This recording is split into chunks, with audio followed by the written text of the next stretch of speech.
Bonjour à tous, je suis Riz et je vous remercie pour votre fidélité. Je vais vous parler des prophéties du magazine The Economist pour l'année 2017. The Economist est un magazine directement lié à l'élite mondiale. Il est principalement détenu par la famille Rothschild et son rédacteur en chef, un homme qui assiste régulièrement aux réunions du Bilderberg. Un groupe secret où les plus puissants de la planète planifient notre avenir, ou plutôt un club qui assure leur prospérité quelles que soient les conséquences. Les initiés connaissent la fameuse couverture de 1988, qui prédit l'effondrement du dollar et l'émergence d'une nouvelle monnaie mondiale, en 2018. Chaque année, le magazine propose une édition spéciale, avec sur sa couverture, des prédictions pour l'année à venir. Beaucoup d'événements y sont détaillés sous forme de symboles codés. On y découvre sur celle de 2015, la prédiction des attentats de Paris. Ils ont indiqué le lieu, à cette époque, le tableau de Léonard de Vinci, La Belle Ferronnière, se trouvait à Paris au Louvre. Quant à la date, elle est inscrite sur les flèches. Voici les explications. Ici, nous avons 1, 5, 3, mais nous savons déjà que les prédictions concernent l'année 2015. On enlève donc 15, ce qui donne 1, 3. Soit 11 et 13, 13 et 11, ou 31 et 11. Il n'y a pas 13 mois dans une année. Le choix se limite à 13 et 11, ou 31 et 11. Il n'y a pas 31 jours en novembre. Il nous reste donc 13 et 11 avec le 15, ce qui nous donne le 13 novembre 2015. Regardez bien cette couverture, car je vais vous parler des prophéties du magazine pour l'année 2017.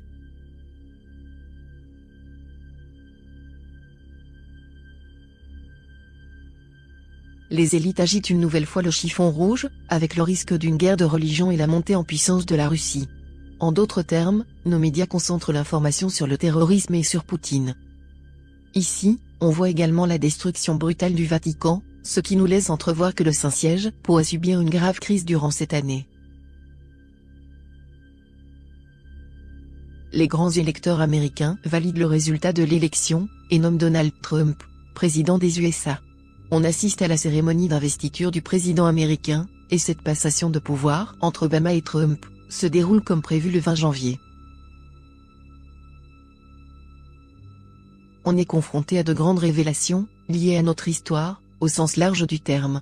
Ces profondes remises en question concernent notre religion, notre archéologie et nos gouvernements. Nos élites craignent de plus en plus Internet, car cette arme redoutable fait circuler l'information dans toutes les sphères de la société. De plus en plus de gens se réveillent et voient le monde tel qu'il est réellement. Le peuple européen prend conscience, grâce aux lanceurs d'alerte, qu'il est dupé de tous les côtés et dit « stop ». Le peuple dit « non » au traité de libre-échange transatlantique. Non à l'accord de partenariat transpacifique. Non à l'Europe. Les citoyens utilisent leur seul recours, les urnes et font trembler l'Europe sans toutefois la faire imploser. En tout cas, pas cette année. Le monde connaît des heures sombres. Le champignon nucléaire fait peut-être référence au nombre important de victimes. Est-ce une catastrophe naturelle de type épidémie? Ou une catastrophe liée au climat? Ou même, s'agit-il d'une catastrophe qui engendre l'autre? La haute technologie, et on parle ici du numérique, connaît une spectaculaire avancée, notamment dans le domaine de l'impression 3D et de la réalité virtuelle. Gardez bien à l'esprit que cela va véritablement bouleverser la vie du grand public, et vous n'imaginez même pas à quel point. Les applications qui concernent les technologies en question n'ont aucune limite. Comme je vous l'ai dit précédemment, le peuple veut changer de monde, et utilise les urnes. On a une roue de la fortune qui s'arrête ici, pour Marine Le Pen, sur le soleil. Elle brille dans les élections présidentielles françaises. Soit elle est élue présidente de la République, soit elle finit deuxième, très proche de son adversaire. Dans tous les cas, elle figure au deuxième tour des élections. Pour la chancelière allemande, Angela Merkel, ça se passe moins bien, car elle est évincée de la scène politique lors des élections fédérales allemandes de 2017. Le troisième personnage concerne les Pays-Bas, un certain Geert Wilders, leader du parti d'extrême droite. Il est mis en avant ici, mais il semble que les résultats soient très improbables. Résultats serrés? Triche? 2017 marque le pic de la starisation, et voit émerger un grand nombre de nouvelles jeunes stars. C'est indéniable, la réussite appartient à celui ou celle qui compte dans son réseau, le plus grand nombre de fans, et la tendance n'est pas prête de s'inverser. Merci à tous de m'avoir écouté, et je vous dis à bientôt. Aurore Rouge, ce que j'ai fait, j'ai rassemblé un très grand nombre d'éléments qui vont venir s'associer à la nouvelle, à la nouvelle publication de ce magazine, The Economist, qui nous parle du monde en 2017, qui pourrait paraître être une prophétie, alors qu'absolument pas. C'est un magazine qui nous parle d'un projet qui est en train de se mettre en place sous nos yeux. Le projet Aurore Rouge a été mis sur papier en 1985 par Serge Monast et le père Reginbald. Donc c'est un projet qui est très ancien, et on voit depuis plusieurs décennies ce projet en train de se mettre en place, comme par exemple l'arrivée massive de réfugiés, le terrorisme, toutes les divisions qui peuvent être en train de naître en ce moment, le fanatisme, l'effondrement de la spiritualité. Donc c'est tout un projet qui vient toucher toutes les structures de notre société. Ça peut être l'économie, les aspects spirituels, les aspects politiques et j'en passe. J'ai rassemblé un très grand nombre d'éléments qui viennent s'ajouter à cette publication. Par exemple, vous trouverez dans The Lost Book Nostradamus, ce livre qui a été retrouvé à Rome, vous y retrouverez un très grand nombre d'éléments, comme la tour, la gauche qui est au pouvoir avec le catholicisme, la roue du temps, et aussi qu'on pourra appeler quelque part la roue de la fortune, puisqu'on va la retrouver plus loin. Mais on va retrouver des symboles, comme le roi, symbole qu'on va retrouver également dans ce magazine, la guerre et paix, on va retrouver donc cette tour de multiples façons, mais ce livre que j'ai déchiffré il y a quelques années parle bien de cette période, et cette période me le confirme. Sachant qu'on est dans une période aussi, j'avais fait une vidéo sur le sujet, c'est une période rouge, où le rouge va énormément ressortir au travers d'un très grand nombre de symboles. On va passer maintenant à la carte de la tour. Alors ce qui m'intéresse, c'est qu'on voit que cette carte nous parle en fait d'une sorte de tour de Babel, avec un jugement qui est clouté sur la porte, c'est la fin de quelque chose. Et on voit qu'il y a une intervention divine qui fait penser d'ailleurs à notre organisation catholique à Rome, qui va être foudroyée le jour de la démission du dernier pape. On voit qu'il y a des mouvements à la fois qui sont politiques et des mouvements religieux. Tout ça fait partie du projet Aurore Rouge. Donc il y a l'aspect communiste et il y a l'aspect du christianisme, parce que ça va énormément bouger, il va y avoir énormément de divisions qui vont se mettre en place, et l'effondrement de l'organisation à la fois catholique mais pas seulement. Tout ça fait partie du projet Aurore Rouge. Ce qui m'intéresse aussi dans cette image, parce qu'on va le retrouver un petit peu plus loin, vous le verrez, je vous en parle maintenant, ce sont les cavaliers de l'Apocalypse. Tout d'abord, dans les cavaliers de l'Apocalypse, vous avez un cavalier qui est un roi, on va le retrouver. Vous avez un cavalier rouge qui est les aspects de l'islam et les aspects du communisme, on va le retrouver, d'ailleurs on le retrouve ici. On a un autre cavalier qui est la faim, tout ça fait partie du projet Aurore Rouge. La faim, la peste, la maladie, il va y avoir un très grand nombre d'éléments, d'événements par lesquels on va passer, qui font partie du projet Aurore Rouge, avec ce dernier cavalier, le cavalier de l'Apocalypse, qu'on va retrouver dans ce magazine un petit peu plus loin. On va passer maintenant à la carte du jugement. On a vu ensemble dans ma vidéo, sur Donald Trump, qu'il était déjà la représentation d'un roi. On voit bien que ce magazine qui sort juste après nous le présente comme un roi. Alors je vous ai donné des indications sur ces vidéos.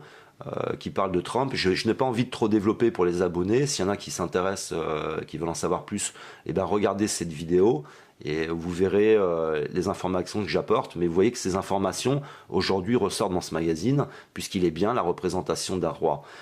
Dans le projet Aurore Rouge, il est question de diviser tout le monde. Mais ça va passer par un message de paix, ça va passer par des messages, une fausse paix.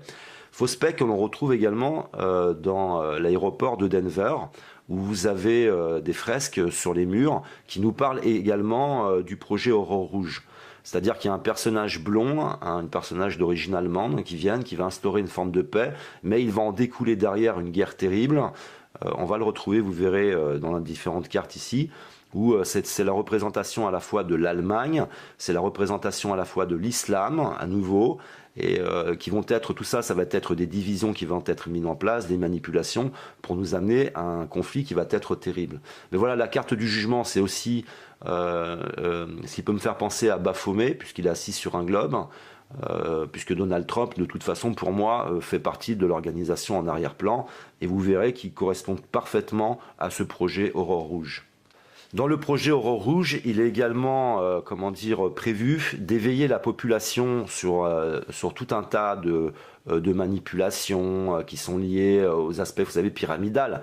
Donc il y a le culte du soleil, il y a le culte d'Isis qu'on peut retrouver au terme du christianisme. Le but du projet Aurore Rouge, c'est de faire s'effondrer absolument toutes nos croyances en nos politiques, nos croyances en notre modèle économique, nos croyances religieuses, pour pouvoir nous proposer autre chose. Pour ça, ça passe par nous informer que les choses sont reliées entre elles, entre les aspects, par exemple, de la franc-maçonnerie, de la politique, de l'économie, de l'art, et j'en passe.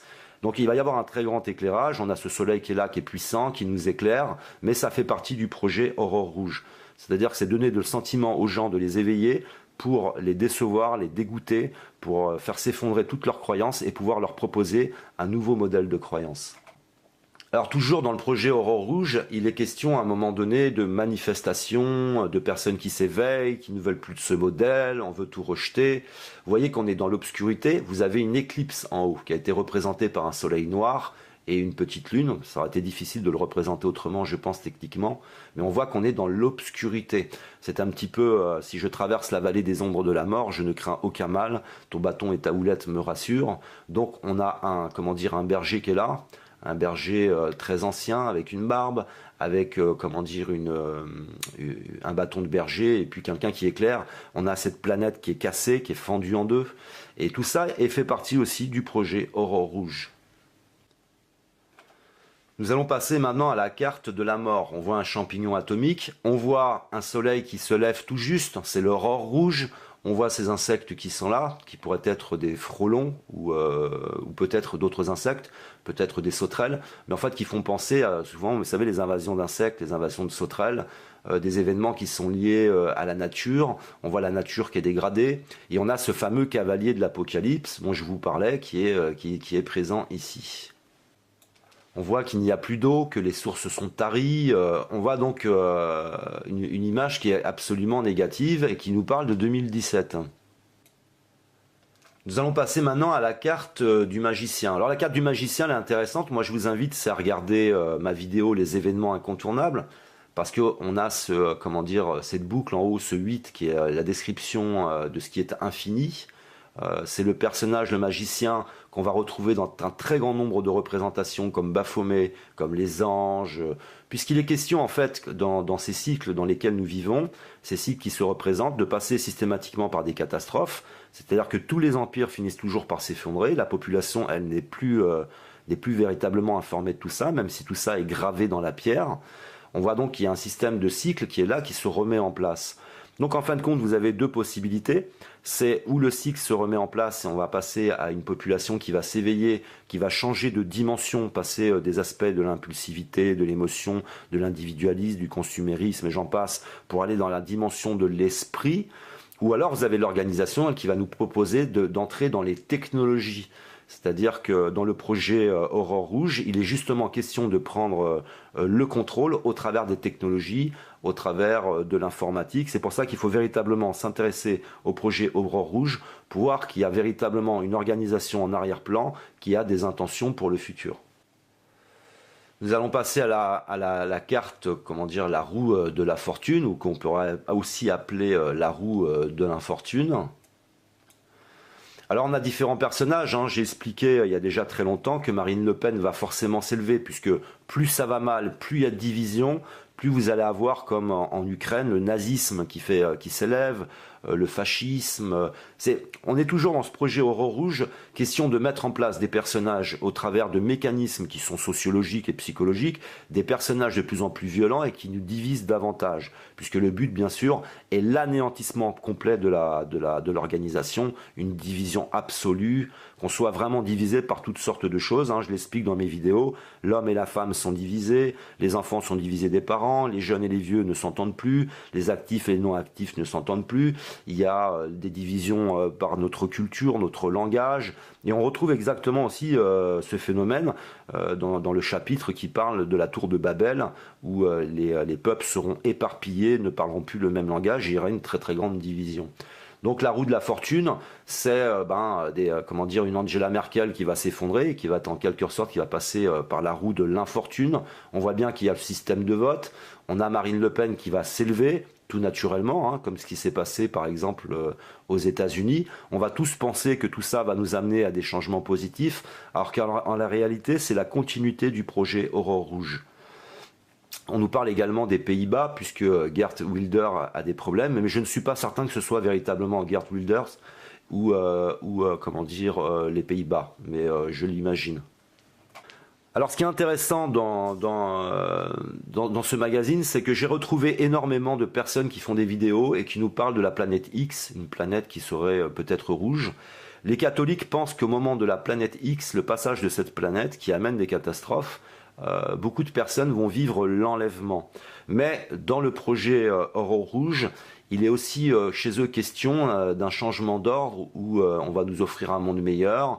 On nous parle aussi de, comment dire, dans la religion, de personnes qui vont ressusciter. Alors on voit des images qui paraissent anciennes, mais je vois beaucoup des enfants. Et puis ce projet Aurore Rouge, c'est de nous offrir un monde meilleur où justement les enfants deviendraient les stars de ce monde. Alors qu'est-ce que peut représenter le nombre d'étoiles jaunes, le nombre d'étoiles blanches? Ça peut être une signification. Ça nous parle bien sûr de mouvements planétaires. Les personnes qui sont en arrière-plan, qui ont des connaissances très anciennes, savent que les mouvements planétaires ont des conséquences et des influences sur nous.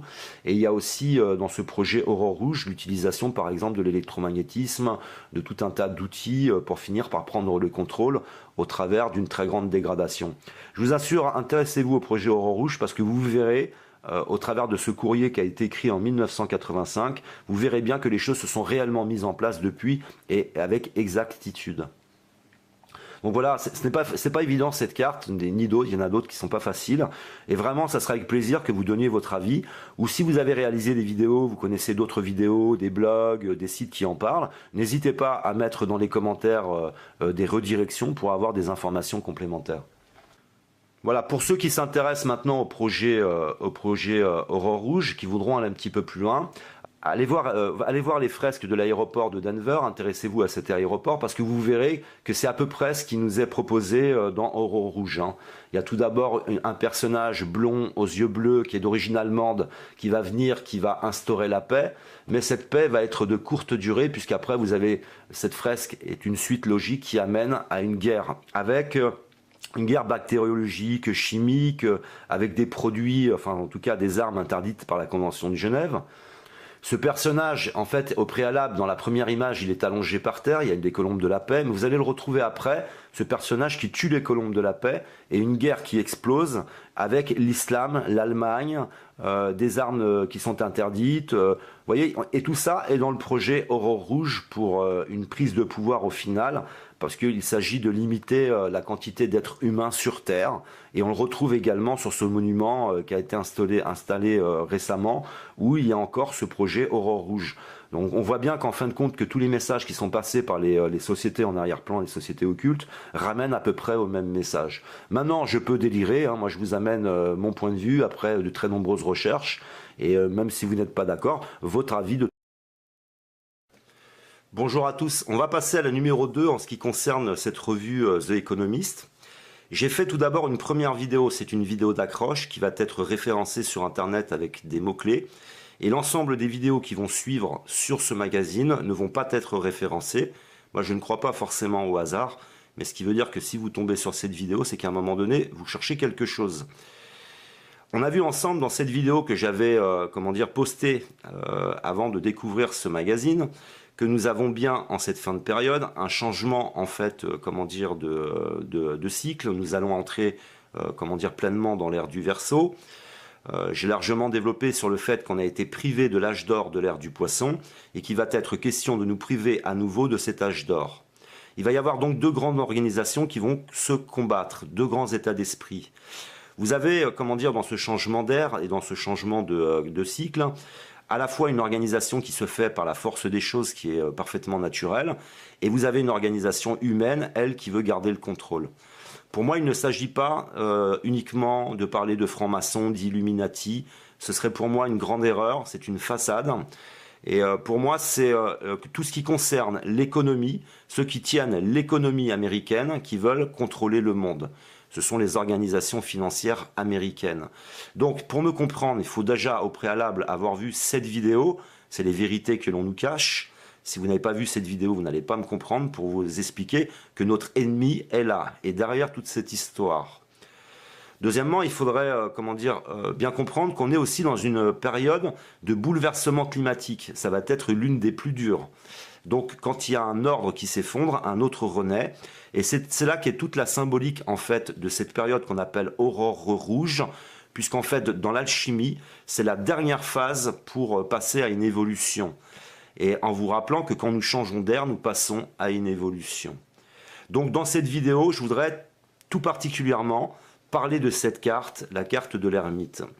Pourquoi je vais vous parler de cette carte? Parce que je vous ai dit dans cette vidéo avec Donald Trump qu'il y aurait deux rois.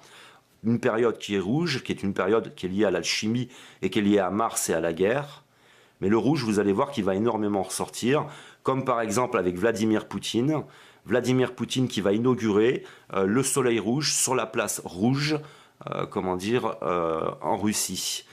Vous voyez, il y a tout un tas de symboles qui vont ressortir. Et c'est de réaiguiser son œil à ces symboles et se refamiliariser à ces symboles ou les apprendre. Moi, je suis en cours d'éveil, peut-être que vous aussi, et ce qui me permet en fait de rassembler ce grand puzzle. Dans l'histoire de l'humanité, nous avons vu ensemble qu'à chaque fois, il y a des avatars. Mais ne croyez pas qu'il n'y ait eu que les avatars les plus connus. Il y a eu un très grand nombre d'avatars. Le soleil rouge, ça a été un avatar. Jeanne d'Arc a été un avatar. Donc dans les avatars, il y a des personnes connues et des personnes un petit peu moins connues. Alors je n'ai pas voulu développer plus que ça sur cette carte de l'ermite dans la précédente vidéo, puisque la précédente vidéo est une vidéo d'accroche, simplement d'accroche. Et puis après, pour ceux qui ont envie d'en savoir un petit peu plus, je vais faire des vidéos qui vont se succéder sur cette revue pour essayer de développer davantage. Et je pense que c'est d'ailleurs en développant et en partageant avec vous que les choses vont devenir de plus en plus claires. Alors déjà, on va essayer de faire ressortir la valeur de toutes les valeurs qu'il peut y avoir derrière ce symbole de l'ermite qui est la représentation déjà du 9. Donc on va développer sur la carte numéro 9, sur le numéro 9, quelle est la représentation du 9. Propriété du nombre 9, symbolisme, chiffre de la patience, de la méditation, nombre de l'harmonie, il représente l'inspiration et la perfection des idées. Il est l'expression de la puissance du Saint-Esprit selon Etchegoyen. Symbolise la plénitude des dons, les récompenses des épreuves. Le 9 est souvent considéré comme le nombre de l'initié. Symbole de la création et de la vie en tant que rythme, imbrication et développement. En tant que produit de 3x3, il est l'expression de la perfection, le symbolisme de la puissance virile, en plus d'être associé au couple. 9 est le nombre de celui qui accomplit la volonté divine. Selon la Kabbale, c'est aussi le chiffre de l'accomplissement. Les francs-maçons en ont fait le nombre éternel de l'immortalité humaine. Étant le dernier nombre simple, il est le nombre de finalisation ou de finition, c'est donc le plus complexe, qui marque le plein épanouissement de la série numérique. Ce chiffre était considéré comme sacré en Égypte et en Grèce. Nombre de l'homme en tant que symbole numéral de sa gestation, 9 mois. Nombre symbolisant les choses terrestres et nocturnes pour les Aztèques, c'était le chiffre des sorciers et des ténèbres. C'était aussi le chiffre des rites de passage. Lors des initiations, les prêtres menacent 9 fois les jeunes gens avec une pipe qui leur font fumer, ce qui signe leur entrée dans le monde adulte.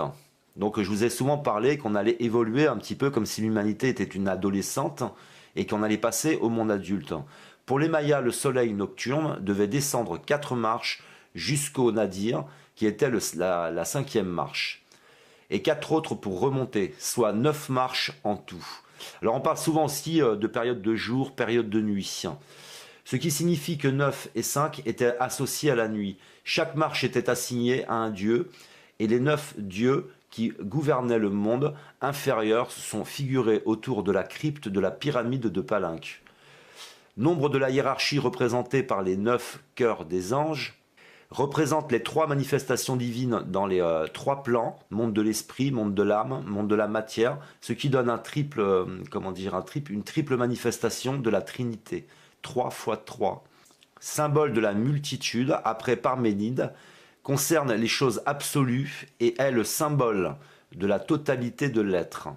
Dans la mythologie grecque, les 9 muses représentaient, par les sciences et l'art, la somme des connaissances humaines. Du fait que le 9 a la curieuse propriété de toujours se reproduire lui-même, lorsqu'on le multiplie par tout autre nombre, il symbolise la matière ne pouvant être détruite. Pour les Hébreux, il était le symbole de la vérité. Pour les taoïstes, 9 est un symbole de totalité, nombre favorable associé à l'éternité. Donc je vais pas tout énumérer, je vais vous laisser le lien. Je vais vous laisser le lien dans la description pour que vous puissiez aller beaucoup plus loin. Mais le 9 est un très grand symbole. Donc on a parlé dans cette vidéo avec, Donald Trump, qu'il y aurait 2 rois, un roi pauvre et un roi riche, un roi spirituel et un roi plutôt de matière, une personne plutôt dans l'esprit, une personne très vulgaire. Il y a vraiment des opposés en cette fin de période.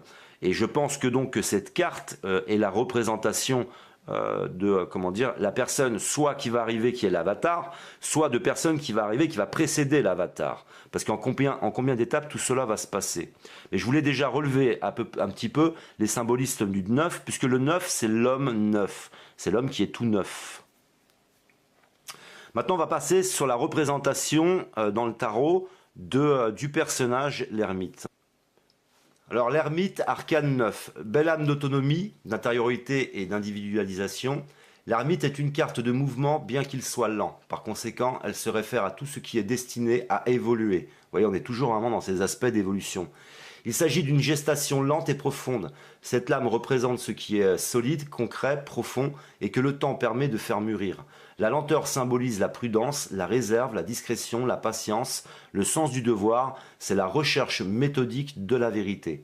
Tirer l'ermite est toujours bon. Il assure aux consultants des bons et sages conseils, des bonnes paroles, des secrets révélés et dignes d'être reçus. Le consultant est protégé par des vents adverses et des malveillances grâce à la protection invisible dont il jouit. Des dons, changements de futur sont à prévoir, mais dans un laps de temps long qui ne peut être que profitable pour le consultant. Voilà on parle d'une carte de tarot, de consultant, par exemple d'ésotéristes ou de voyants, mais on essaye un petit peu dans cette carte de faire ressortir tous les symboles qu'il peut y avoir. Synthèse, l'ermite est la petite lumière sur le chemin qui permet d'éclairer n'importe quel problème pour le résoudre. C'est la prudence alliée à la réflexion, la construction lente, sereine mais sûre. Apport de bons conseils et lumière sur la connaissance encore cachée.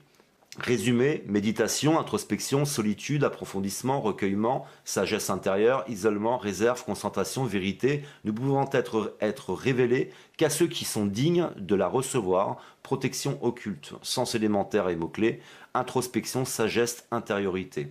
Et on est aussi dans cette période de changement où j'expliquais sur ma chaîne de la perversion narcissique que vous allez avoir par exemple des couples qui vont se défaire, donc on va encore entrer dans une plus grande division, parce que vous avez des personnes qui vont ressentir cette période d'une façon très très forte, qui vont avoir besoin d'être un peu seuls, qui vont être dans une élévation spirituelle, quand l'autre conjoint dans le couple, lui, va stagner. Il va y avoir aussi donc des mouvements dans la famille, dans les couples, ce qui va accentuer la division en cette période. On peut supposer que cette période est soit une évolution générale des comportements, mais ça peut être aussi la venue de l'avatar de l'ère du Verseau. Simplement, moi, je n'imagine pas que l'avatar de l'ère du Verseau, c'est quelqu'un que j'imagine autour de la trentaine, que cette personne va se présenter en 2017. Sachant que dans les étapes qui vont arriver, il va y avoir différents personnages. Mais il doit y avoir de toute façon deux personnes qui s'opposent. Il doit y avoir deux rois, un roi riche, un roi pauvre, deux rois en fait que tout oppose. Sur cette image, on voit bien qu'il est rouge, on voit bien qu'il y a une manifestation, il y a un éveil général. Donc il y a des personnes qui pensent que c'est un phénomène global et que cette carte serait la représentation du phénomène global, ou alors ça peut être aussi la représentation de l'avatar de l'ère du Verseau. Maintenant, chacun pensera ce qu'il veut. Moi, je pense qu'il est trop tôt pour qu'il apparaisse et il faut que les dates soient mûres. Les dates soient mûres dans les textes religieux, ça n'est pas une période de l'année où les dates sont mûres. C'est les esprits qui sont mûrs. La représentation des dates, la date, c'est le fruit de l'arbre et c'est quand le fruit est mûr et c'est quand on sera prêt à l'accueillir. En attendant, dans différentes prophéties, comme la prophétie du grand monarque et du grand pontife, moi je me réfère à cette prophétie, c'est celle qui m'intéresse le plus. Il doit y avoir à un moment donné, donc à l'alignement des planètes, comme on retrouvera dans The Lost Book Nostradamus, l'arrivée du roi.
agite une nouvelle fois le chiffon rouge, avec le risque d'une guerre de religion et la montée en puissance de la Russie. En d'autres termes, nos médias concentrent l'information sur le terrorisme et sur Poutine. Ici, on voit également la destruction brutale du Vatican, ce qui nous laisse entrevoir que le Saint-Siège pourrait subir une grave crise durant cette année. Les grands électeurs américains valident le résultat de l'élection, et nomment Donald Trump, président des USA. On assiste à la cérémonie d'investiture du président américain, et cette passation de pouvoir entre Obama et Trump se déroule comme prévu le 20 janvier. On est confronté à de grandes révélations, liées à notre histoire, au sens large du terme. Ces profondes remises en question concernent notre religion, notre archéologie et nos gouvernements. Nos élites craignent de plus en plus Internet, car cette arme redoutable fait circuler l'information dans toutes les sphères de la société. De plus en plus de gens se réveillent et y voient le monde tel qu'il est réellement. Le peuple européen prend conscience, grâce aux lanceurs d'alerte, qu'il est dupé de tous les côtés et dit « stop ». Le peuple dit « non » au traité de libre-échange transatlantique. Non à l'accord de partenariat transpacifique. Non à l'Europe. Les citoyens utilisent leur seul recours, les urnes et font trembler l'Europe sans toutefois la faire imploser. En tout cas, pas cette année. Le monde connaît des heures sombres. Le champignon nucléaire fait peut-être référence au nombre important de victimes. Est-ce une catastrophe naturelle de type épidémie? Ou une catastrophe liée au climat? Ou même, s'agit-il d'une catastrophe qui engendre l'autre? La haute technologie, et on parle ici du numérique, connaît une spectaculaire avancée, notamment dans le domaine de l'impression 3D et de la réalité virtuelle. Gardez bien à l'esprit que cela va véritablement bouleverser la vie du grand public, et vous n'imaginez même pas à quel point. Les applications qui concernent les technologies en question n'ont aucune limite. Comme je vous l'ai dit précédemment, le peuple veut changer de monde, et utilise les urnes. On a une roue de la fortune qui s'arrête ici, pour Marine Le Pen, sur le soleil. Elle brille dans les élections présidentielles françaises. Soit elle est élue présidente de la République, soit elle finit deuxième, très proche de son adversaire. Dans tous les cas, elle figure au deuxième tour des élections. Pour la chancelière allemande, Angela Merkel, ça se passe moins bien, car elle est évincée de la scène politique lors des élections fédérales allemandes de 2017. Le troisième personnage énormément de divisions qui vont se mettre en place et l'effondrement de l'organisation à la fois catholique mais pas seulement. Tout ça fait partie du projet Aurore Rouge.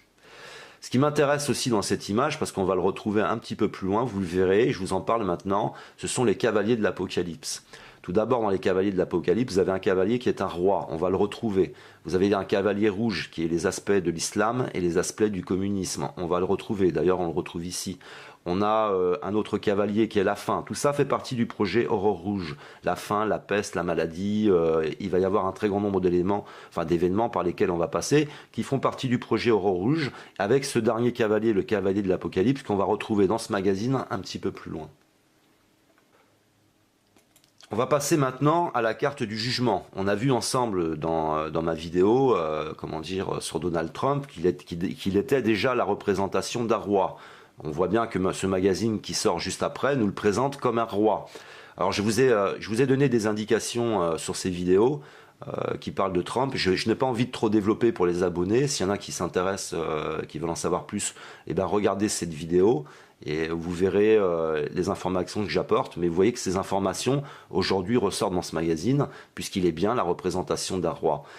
Dans le projet Aurore Rouge, il est question de diviser tout le monde. Mais ça va passer par un message de paix, ça va passer par des messages, une fausse paix. Fausse paix que l'on retrouve également dans l'aéroport de Denver, où vous avez des fresques sur les murs qui nous parlent également du projet Aurore Rouge. C'est-à-dire qu'il y a un personnage blond, un personnage d'origine allemande qui va instaurer une forme de paix, mais il va en découler derrière une guerre terrible. On va le retrouver, vous verrez, dans les différentes cartes ici, où c'est la représentation à la fois de l'Allemagne, c'est la représentation à la fois de l'islam, à nouveau, et qui vont être, tout ça, ça va être des divisions qui vont être mises en place, des manipulations, pour nous amener à un conflit qui va être terrible. Mais voilà, la carte du jugement, c'est aussi ce qui peut me faire penser à Baphomet, puisqu'il est assis sur un globe, puisque Donald Trump, de toute façon, pour moi, fait partie de l'organisation en arrière-plan, et vous verrez qu'il correspond parfaitement à ce projet Aurore Rouge. Dans le projet Aurore Rouge, il est également, prévu d'éveiller la population sur tout un tas de manipulations qui sont liées aux aspects, vous savez, pyramidales. Donc il y a le culte du soleil, il y a le culte d'Isis qu'on peut retrouver au terme du christianisme. Le but du projet Aurore Rouge, c'est de faire s'effondrer absolument toutes nos croyances en nos politiques, nos croyances en notre modèle économique, nos croyances religieuses, pour pouvoir nous proposer autre chose. Pour ça, ça passe par nous informer que les choses sont reliées entre elles, entre les aspects, par exemple, de la franc-maçonnerie, de la politique, de l'économie, de l'art, et j'en passe. Donc il va y avoir un très grand éclairage, on a ce soleil qui est là, qui est puissant, qui nous éclaire, mais ça fait partie du projet Aurore Rouge. C'est-à-dire que c'est donner le sentiment aux gens de les éveiller, pour les décevoir, les dégoûter, pour faire s'effondrer toutes leurs croyances et pouvoir leur proposer un nouveau modèle de croyance. Alors toujours dans le projet Aurore Rouge, il est question à un moment donné de manifestations, de personnes qui s'éveillent, qui ne veulent plus de ce modèle, on veut tout rejeter. Vous voyez qu'on est dans l'obscurité, vous avez une éclipse en haut qui a été représentée par un soleil noir et une petite lune. Ça aurait été difficile de le représenter autrement, je pense, techniquement, mais on voit qu'on est dans l'obscurité. C'est un petit peu, si je traverse la vallée des ombres de la mort, je ne crains aucun mal, ton bâton et ta houlette me rassurent. Donc on a un berger qui est là, un berger très ancien, avec une barbe, avec un bâton de berger, et puis quelqu'un qui éclaire. On a cette planète qui est cassée, qui est fendue en deux, et tout ça fait partie aussi du projet Aurore Rouge. Nous allons passer maintenant à la carte de la mort. On voit un champignon atomique, on voit un soleil qui se lève tout juste, c'est l'aurore rouge. On voit ces insectes qui sont là, qui pourraient être des frelons ou peut-être d'autres insectes, peut-être des sauterelles, mais en fait qui font penser à, souvent, vous savez, les invasions d'insectes, les invasions de sauterelles, des événements qui sont liés à la nature. On voit la nature qui est dégradée, et on a ce fameux cavalier de l'Apocalypse dont je vous parlais, qui est présent ici. On voit qu'il n'y a plus d'eau, que les sources sont taries. On voit donc une image qui est absolument négative et qui nous parle de 2017. Nous allons passer maintenant à la carte du magicien. Alors la carte du magicien, elle est intéressante. Moi, je vous invite à regarder ma vidéo « Les événements incontournables ». Parce qu'on a cette boucle en haut, ce 8, qui est la description de ce qui est infini. C'est le personnage, le magicien, qu'on va retrouver dans un très grand nombre de représentations comme Baphomet, comme les anges, puisqu'il est question en fait dans ces cycles dans lesquels nous vivons, ces cycles qui se représentent, de passer systématiquement par des catastrophes, c'est-à-dire que tous les empires finissent toujours par s'effondrer, la population elle n'est plus véritablement informée de tout ça, même si tout ça est gravé dans la pierre. On voit donc qu'il y a un système de cycle qui est là, qui se remet en place. Donc en fin de compte, vous avez deux possibilités. C'est où le cycle se remet en place et on va passer à une population qui va s'éveiller, qui va changer de dimension, passer des aspects de l'impulsivité, de l'émotion, de l'individualisme, du consumérisme et j'en passe, pour aller dans la dimension de l'esprit. Ou alors vous avez l'organisation qui va nous proposer d'entrer dans les technologies.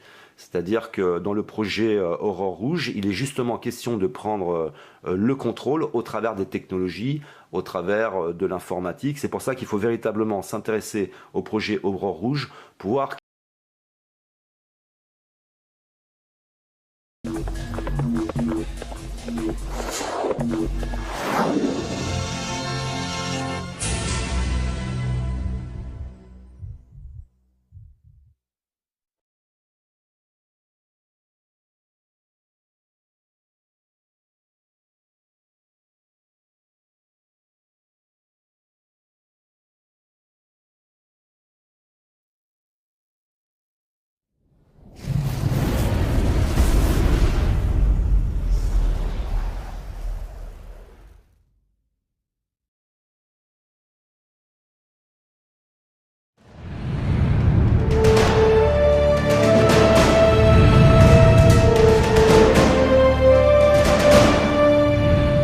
Bonjour à tous. Je suis Riz, et je vous remercie pour votre fidélité. Je vais vous parler des prophéties du magazine The Economist pour l'année 2017. The Economist est un magazine directement lié à l'élite mondiale. Il est principalement détenu par la famille Rothschild, et son rédacteur en chef, un homme qui assiste régulièrement aux réunions du Bilderberg. Un groupe secret où les plus puissants de la planète planifient notre avenir, ou plutôt un club qui assure leur prospérité quelles que soient les conséquences. Les initiés connaissent la fameuse couverture de 1988, qui prédit l'effondrement du dollar et l'émergence d'une nouvelle monnaie mondiale, en 2018. Chaque année, le magazine propose une édition spéciale, avec sur sa couverture, des prédictions pour l'année à venir. Beaucoup d'événements y sont détaillés sous forme de symboles codés. On y découvre sur celle de 2015, la prédiction des attentats de Paris. Ils ont indiqué le lieu, à cette époque, le tableau de Léonard de Vinci, La Belle Ferronnière, se trouvait à Paris au Louvre. Quant à la date, elle est inscrite sur les flèches. Voici les explications. Ici, nous avons 1, 1, 5, 1, 1, 3, mais nous savons déjà que les prédictions concernent l'année 2015. On enlève donc 15, ce qui donne 1, 1, 1, 3. Soit 11 et 13, 13 et 11, ou 31 et 11. Il n'y a pas 13 mois dans une année. Le choix se limite à 13 et 11, ou 31 et 11. Il n'y a pas 31 jours en novembre. Il nous reste donc 13 et 11 avec le 15, ce qui nous donne le 13 novembre 2015. Regardez bien cette couverture, car je vais vous parler des prophéties du magazine pour l'année 2017.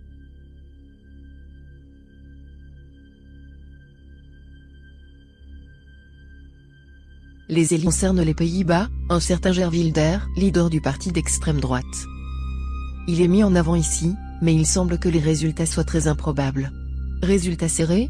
Triche? 2017 marque le pic de la starisation, et voit émerger un grand nombre de nouvelles jeunes stars. C'est indéniable, la réussite appartient à celui ou celle qui compte dans son réseau, le plus grand nombre de fans, et la tendance n'est pas prête de s'inverser. Merci à tous de m'avoir écouté, et je vous dis à bientôt. Aurore Rouge, ce que j'ai fait, j'ai rassemblé un très grand nombre d'éléments qui vont venir s'associer à la nouvelle, à la nouvelle publication de ce magazine, The Economist, qui nous parle du monde en 2017, qui pourrait paraître être une prophétie, alors qu'absolument pas. C'est un magazine qui nous parle d'un projet qui est en train de se mettre en place sous nos yeux. Le projet Aurore Rouge a été mis sur papier en 1985 par Serge Monast et le père Reginbald. Donc c'est un projet qui est très ancien, et on voit depuis plusieurs décennies ce projet en train de se mettre en place, comme par exemple l'arrivée massive de réfugiés, le terrorisme, toutes les divisions qui peuvent être en train de naître en ce moment, le fanatisme, l'effondrement de la spiritualité. Donc c'est tout un projet qui vient toucher toutes les structures de notre société. Ça peut être l'économie, les aspects spirituels, les aspects politiques, et j'en passe.